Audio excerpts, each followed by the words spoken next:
अस्सलाम वालेकुम वरहमत ल्लाहि वबरकातुहू। आप सब कैसे हैं? उम्मीद करती हूँ आप सब खैरियत से होंगे। आज का हमारा टॉपिक जो है सूरह अन-नहल है, आयत नंबर 51 से लेकर आयत नंबर 65 तक। आइए सूरह अन-नहल से अपने सबक का आगाज़ करते हैं। शुरू करती हूँ अल्लाह ताला के नाम से जो बड़ा मेहरबान नहायत रहम वाला है। तर्जुमा। और अल्लाह ताला ने फरमाया है कि दो दो माबूद ना बना बैठना, वो तो बस एक ही माबूद है, इसलिए बस मुझी से डरा करो। और आसमानों और ज़मीन में जो कुछ है उसी का है और उसी की अताअत हर हाल में लाजिम है। क्या फिर भी तुम अल्लाह के सिवा औरों से डरते हो? और तुमको जो नेमत भी हासिल होती है वो अल्लाह की तरफ से होती है।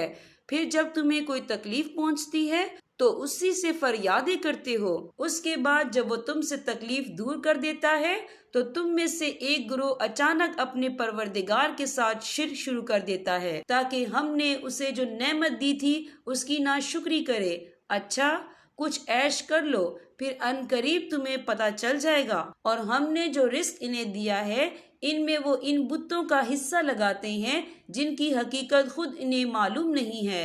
अल्लाह की कसम, तुमसे जरूर बाज प्रस होगी कि तुम कैसे बोतान बांधा करते थे। और अल्लाह के लिए तो उन्होंने बेटियां घर रखी हैं, सुभान अल्लाह। और खुद अपने लिए वो बेटे चाहते हैं जो अपनी ख्वाहिश के मुताबिक हो।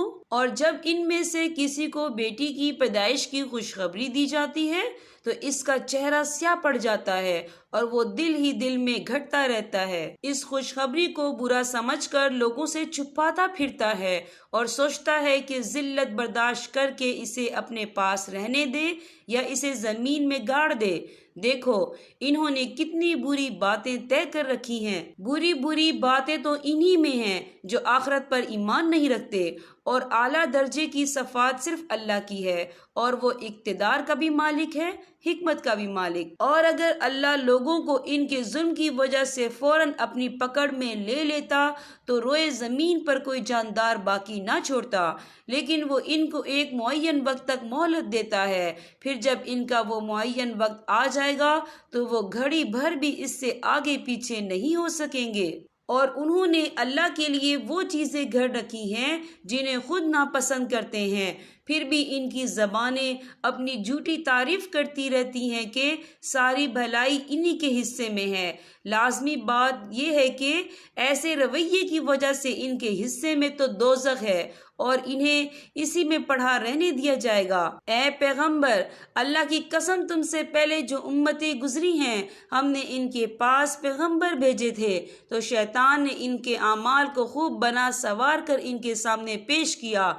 चनाचा वही शैतान आज इनका सरप्रस्त बना हुआ है और इसकी वजह से इनके लिए दर्दनाक अजाब तैयार है। और हमने तुम पर ये किताब इसलिए उतारी है ताकि तुम इनके सामने वो बातें खोल खोल कर बयान कर दो जिनमें इन्होंने मुख्तलिफ रास्ते अपनाए हुए हैं और ताकि ये ईमान लाने वालों के लिए हदायत और रहमत का सामान हो। और अल्लाह ने आसमान से पानी बरसाया और ज़मीन के मुर्दा हो जाने के बाद इसमें जान डाल दी। यकीनन इसमें इन लोगों के लिए निशानी है जो बात सुनते हैं।